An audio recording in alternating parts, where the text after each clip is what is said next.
जय हिंद, नमस्कार दोस्तों। मेरा नाम है नीतू और स्वागत है आप सभी का आपके अपने यूट्यूब चैनल स्टडी विद शिखर पर। तो दोस्तों, आज के इस वीडियो में हम देखेंगे उत्तराखंड के मोस्ट इम्पोर्टेंट क्वेश्चन। तो वीडियो को लास्ट तक ज़रूर देखिए और अगर आप चैनल पर नए हैं तो चैनल को जरूर से सब्सक्राइब करिए। इसी तरह की वीडियो आपको रोज़ यहाँ पर मिलती है जिससे आपकी डेली प्रैक्टिस होती है। तो पहला क्वेश्चन है आज का यहाँ पर, गोविंद बल्लभ पंत इंजीनियरिंग कॉलेज स्थित है देहरादून, नैनीताल, पौड़ी या फिर बागेश्वर। तो इसका राइट आंसर हो जाएगा option number C, Pauri. Pauri में है गोविंद बल्लभ पंत इंजीनियरिंग कॉलेज। घुड़दौड़ी पौड़ी में है। अगर आप अंदर देखें तो घुड़दौड़ी पौड़ी में इसका आंसर होगा। और भी आप याद रखिए, चंद्र सिंह गढ़वाली औद्योगिक एवं वानिकी विश्वविद्यालय, इसकी स्थापना भी 2011 में भरसार पौड़ी में की गई थी। और उत्तराखंड पलायन आयोग का मुख्यालय भी आपका पौड़ी में ही है। तो इसे आप ज़रूर से याद रखिए। बढ़ेंगे नेक्स्ट क्वेश्चन की तरफ। नेक्स्ट क्वेश्चन है यहाँ पर, टिहरी झील का स्थानीय नाम क्या है? टिहरी झील का स्थानीय नाम दोस्तों, इसे आप ज़रूर से याद रखिएगा, सुमन सागर। तो ऑप्शन नंबर ए बिल्कुल यहाँ पर सही हो जाएगा। सुमन सागर टिहरी झील का स्थानीय नाम है। इसी के अलावा इसे राम तीर्थ सागर के नाम से भी जाना जाता है। राम तीर्थ सागर के नाम से भी जाना जाता है। और टिहरी बांध का जलाशय कितने वर्ग किलोमीटर क्षेत्रफल फैला है? तो 42 वर्ग किलोमीटर क्षेत्रफल ये फैला है। और टिहरी बांध ये बना है भागीरथी और भिलंगना के संगम पर। तो इसे आप जरूर से याद रखिएगा। और टिहरी बांध का डिजाइन बनाया था जेम्स ब्रून ने। जेम्स ब्रून ने टिहरी बांध का डिजाइन बनाया था। तो इसे आप जरूर से याद रखिए। और ये एशिया का सबसे ऊंचा बांध है, साथ ही दुनिया का चौथा ऊंचा बांध है।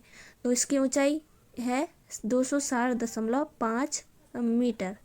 बढ़ेंगे नेक्स्ट क्वेश्चन की तरफ। टिहरी बांध का आधिकारिक नाम क्या है? टिहरी बांध का आधिकारिक नाम क्या है? तो इसका राइट आंसर हो जाएगा स्वामी रामतीर्थ सागर। तो ऑप्शन नंबर बी बिल्कुल सही हो जाएगा। और स्थानीय नाम है आपका सुमन सागर, आधिकारिक नाम है स्वामी रामतीर्थ सागर। नेक्स्ट क्वेश्चन है, राज्य वित्त आयोग का प्रथम अध्यक्ष कौन थे?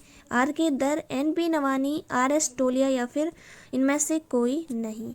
तो आर के दर आपका राइट आंसर हो जाएगा, राज्य वित्त आयोग के प्रथम अध्यक्ष और वर्तमान में है इंदु कुमार पांडे। इसी के अलावा आर एस टोलिया मुख्य चुनाव आयुक्त प्रथम। तो इसे आप जरूर से याद रखिएगा। बढ़ेंगे नेक्स्ट क्वेश्चन की तरफ। विशेष राज्य दर्जा पाने वाला राज्यों में उत्तराखंड कौन सा है? विशेष राज्य का दर्जा पाने वाले राज्यों में उत्तराखंड कौन सा है? तो ये हो जाएगा आपका 11वां। तो ऑप्शन नंबर बी बिल्कुल सही हो जाएगा। नेक्स्ट क्वेश्चन है, उत्तराखंड राज्य का प्रथम बजट किसने पेश किया था? रमेश पोखरियाल निशंक, एन पी नवानी, प्रकाश पंत या यशपाल आर्य। तो इसका राइट आंसर हो जाएगा रमेश पोखरियाल निशंक। तो ऑप्शन ए बिल्कुल सही है। और रमेश पोखरियाल निशंक राज्य के 5वें मुख्यमंत्री थे। तो इसे आप जरूर से याद रखिएगा, 5वें मुख्यमंत्री रमेश पोखरियाल निशंक थे। तो इन्होंने ही राज्य का प्रथम बजट भी पेश किया था। नेक्स्ट क्वेश्चन है, पर्यावरणीय अनुकूल पर प्रकाशित 2012 में प्रकाशित ग्रीन रैंकिंग रिपोर्ट में कौन सा स्थान मिला था? तो इसका राइट आंसर हो जाएगा ऑप्शन नंबर डी, प्रथम। नेक्स्ट क्वेश्चन है यहाँ पर, पवार शासनकाल का सबसे प्राचीनतम ताम्रपत्र किस शासक का है? किस शासक का है? जगतपाल, सुदर्शन शाह, मान शाह या इनमें से कोई नहीं। तो इसका राइट आंसर हो जाएगा जगतपाल। जगतपाल 34वां शासक था। तो इसे आप जरूर से याद रखिए। और 1455 ईस्वी का दोस्तों एक ताम्रपत्र देवप्रयाग के रघुनाथ मंदिर से प्राप्त हुआ है। और इसी ताम्रपत्र में दोस्तों जगतपाल को रजबार कहा गया है। रजबार कहा गया है। तो इसे आप जरूर से याद रखिएगा। इसी के अलावा मानसा, तो मानसा दोस्तों आप याद रखिएगा मानसा के बारे में। मानसा दोस्तों इसका जो सेनापति था वो था नंदी। और कुमाऊं के लक्ष्मी चंद्र द्वारा इसी के समय यहाँ पर युद्ध किया, 7 बार आक्रमण किया गया था गढ़वाल पर। और मानवोदय काव्य जिसकी रचना की थी भरत कवि ने, और भरत कवि को जहांगीर द्वारा ज्योतिग राय की उपाधि दी गई थी। और श्रीनगर में ही मानपुर नामक नगर बसाया था मानशाह ने। और इसके अलावा जो सुदर्शन शाह है, इससे भी आप कुछ इम्पोर्टेंट पॉइंट याद रख सकते हैं। सुदर्शन शाह, तो इनसे कौन कौन से आपके क्वेश्चन बनेंगे। कलाविदों का शिरोमणि कहा जाता है सुदर्शन शाह को, कलाविदों का शिरोमणि कहा जाता है सुदर्शन शाह को। तो इसे आप जरूर से याद रखिएगा। बढ़ेंगे नेक्स्ट क्वेश्चन की तरफ। नेक्स्ट क्वेश्चन है यहाँ पर पर्वतीय राज्य परिषद 1967 की स्थापना किसकी अध्यक्षता में हुई। तो इसका राइट आंसर हो जाएगा ऑप्शन नंबर ए, दया कृष्ण पांडे की अध्यक्षता में। और 24-25 जून डेट भी आप याद रखिएगा, 24-25 जून 1967 में रामनगर सम्मेलन में पर्वतीय राज्य परिषद का गठन किया गया था। बढ़ेंगे नेक्स्ट क्वेश्चन की तरफ। राकस ताल व महेश्वर ताल किस जनपद में स्थित हैं। पिथौरागढ़, चमोली, बागेश्वर या अल्मोड़ा। तो इसका राइट आंसर हो जाएगा पिथौरागढ़। इसी के अलावा सुकुंडा ताल ये आपके बागेश्वर में है, और चमोली में आदि मृतका ताल, नरसिंह ताल, काक भुसुंडी ताल आदि ये चमोली जनपद में स्थित ताल हैं। और अल्मोड़ा में आपको पता है तड़ाक ताल अल्मोड़ा में स्थित है। नेक्स्ट क्वेश्चन है वैली ऑफ दून किसकी रचना है। तो ये है आपकी A.R. गिल। तो ऑप्शन नंबर बी बिल्कुल सही हो जाएगा, A.R. गिल की रचना है Valley of Doon. Option number B बिल्कुल सही हो जाएगा। और फ्रैंक स्मिथ की भी एक बुक थी the valley of flowers. Next question है भद्रदत्त पांडे और उनका युग किसकी रचना है। शेखर पाठक, ठाकुर, जोशी सिंह, शैलेश मटियानी या निशंक। तो इसका राइट आंसर हो जाएगा शेखर पाठक। तो ऑप्शन नंबर ए बिल्कुल सही हो जाएगा। भद्रदत्त पांडे व उनका युग रचना है शेखर पाठक की। नेक्स्ट क्वेश्चन है उषा देवी मंदिर कहाँ स्थित है। ऊखीमठ। इसका राइट आंसर हो जाएगा ऑप्शन नंबर ए, उषा देवी मंदिर ऊखीमठ में। नेक्स्ट क्वेश्चन है काशीपुर में खच्चर आश्रम की स्थापना किस वर्ष हुई थी। तो ये हुई थी वर्ष 1918 में। काशीपुर में खच्चर आश्रम की स्थापना हुई थी वर्ष 1918 में।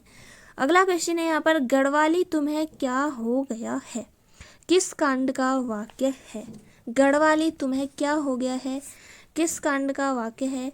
पेशावर कांड, तिलाड़ी कांड, मसूरी कांड या सल्ट कांड। तो पेशावर कांड आपका बिल्कुल राइट आंसर हो जाएगा। और पेशावर कांड के नायक कहे जाते हैं वीर चंद्र सिंह गढ़वाली को। और पेशावर कांड हुआ था 23 अप्रैल 1930। और सल्ट की घटना हुई थी 5 सितंबर, आप याद रखिए। और तिलाड़ी कांड भी हुआ था 30 मई 1930 को। नेक्स्ट क्वेश्चन है अंग्रेजों को भारत से निकाल दो नामक पुस्तक के लेखक कौन थे। अंग्रेजों को भारत से निकाल दो नामक पुस्तक के लेखक कौन थे। तो इसका राइट आंसर हो जाएगा option number A, Bhairav Datt Dhuliya. और इन्होंने ही 1939 में लैंसडाउन से निकलने वाला साप्ताहिक समाचार पत्र कर्मभूमि का प्रकाशन संपादन किया था। ये पौड़ी के रहने वाले हैं, इसे आप जरूर से याद रखिएगा। और 1942 में इन्होंने अंग्रेजों को हिंदुस्तान से निकाल दो या भारत से निकाल दो नामक पुस्तक लिखी थी। तो इसे आप जरूर से याद रखिएगा। नेक्स्ट क्वेश्चन है हिमालय को अनेक रत्न प्रभव नाम से किसने संबोधित किया था।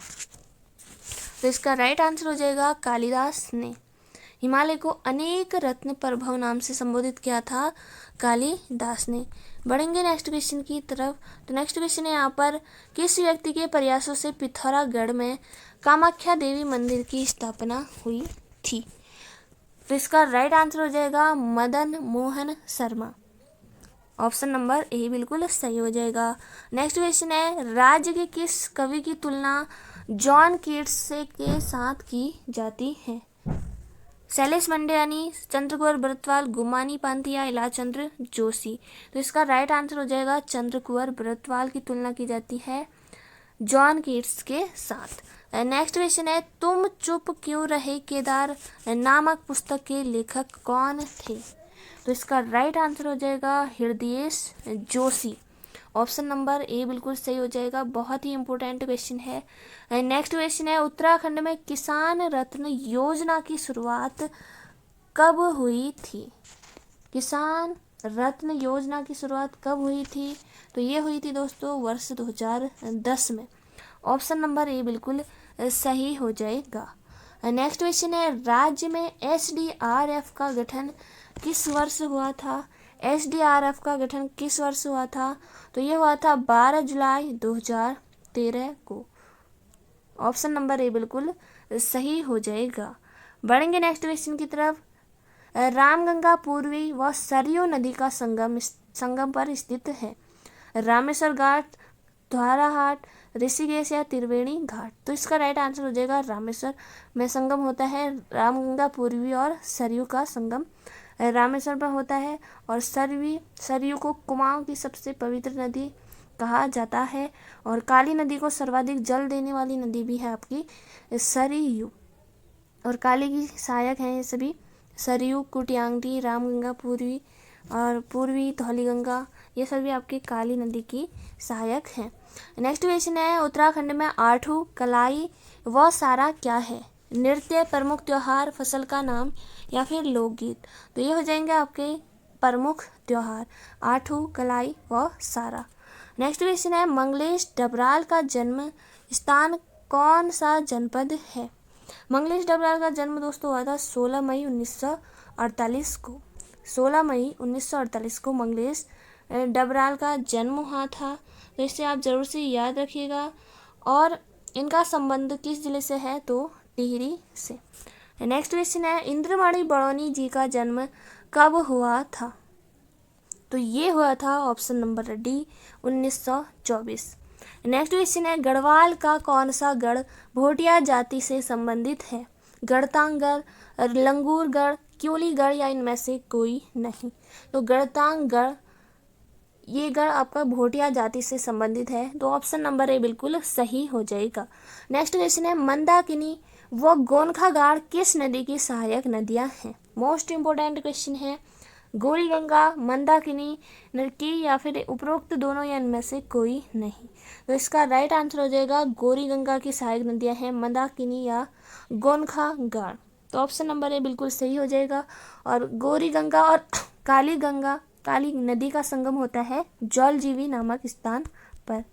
जौलजीबी नामक स्थान पर काली और गौरी का संगम होता है और यहीं पर मेला लगता है, आपको पता है। नेक्स्ट क्वेश्चन है यहाँ पर, मिस्ट्री लेक नाम से प्रसिद्ध है हेमकुंड, रूपकुंड, ताल या फिर भीम ताल? तो इसका राइट आंसर हो जाएगा रूपकुंड, मिस्ट्री लेक के नाम से प्रसिद्ध है। तो ऑप्शन नंबर भी बिल्कुल सही हो जाएगा।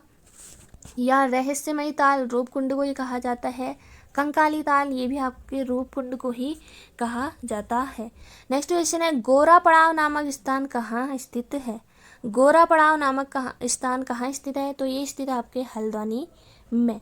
तो ऑप्शन नंबर ए बिल्कुल सही हो जाएगा। नेक्स्ट क्वेश्चन है, बढ़ाणगढ़ किस जनपद में स्थित है? बढ़ाणगढ़ किस जनपद में स्थित है? तो ये स्थित है आपके चमोली में। तो ऑप्शन नंबर ए बिल्कुल सही हो जाएगा। नेक्स्ट क्वेश्चन है, राज्य के किस मंदिर को तालेश्वर ताम्रपत्रों या दान पत्रों में वीरणेश्वर स्वामी कहा गया है? विंसर महादेव मंदिर, जागेश्वर मंदिर, बद्रीनाथ मंदिर या केदारनाथ मंदिर? तो इसका राइट आंसर हो जाएगा विंसर महादेव मंदिर, जो कि आपके पौड़ी में है और इसे वीरणेश्वर स्वामी मंदिर भी कहा जाता है। नेक्स्ट क्वेश्चन है, गढ़वाल की झांसी की रानी किसे कहा जाता है? तो ये कहा जाता है तीलू रौतेली को। गढ़वाल की झांसी की रानी कहा जाता है तीलू रौतेली को। और जिया रानी को कुमाऊं की न्याय की देवी कहा जाता है जिया रानी को। और कर्णावती को नक्कटी रानी के नाम से जाना जाता है। और तीलू रौतेली के दोस्तों जन्म हुआ था गुराण गांव, इनका संबंध गुराण गांव से है, इसे आप जरूर से याद रखिएगा। नेक्स्ट क्वेश्चन है, दूधातोली से कितनी नदियों का उद्गम होता है? तो ये होता है आपका ऑप्शन नंबर डी 5 नदियों का उद्गम। कौन कौन सी? पूर्वी नयार, पश्चिमी नयार और पश्चिमी रामगंगा और आटागाड़ और वूनो नदी का ये उद्गम होता है दूधातोली से। और उत्तराखंड का पामीर कहा जाता है दूधा तोली को। तो दोस्तों ये थे आज के इम्पोर्टेंट क्वेश्चन। उम्मीद है आपने सारे क्वेश्चनों को अच्छे से सॉल्व किए, और जो क्वेश्चन आपको नहीं आता है उसे आप ज़रूर से नोट किया करें, और रिवीजन आपका यहाँ पर अच्छा हो जाता है। जितना भी आपने पढ़ा है इससे आपका पता चल जाता है कि आपकी कितनी तैयारी हुई है। तो अगर आप चैनल पर नए हैं तो चैनल को सब्सक्राइब करें, बेल आइकन को रखें ताकि आने वाली वीडियो का नोटिफिकेशन आपको सबसे पहले मिले। तो जय हिंद, जय भारत।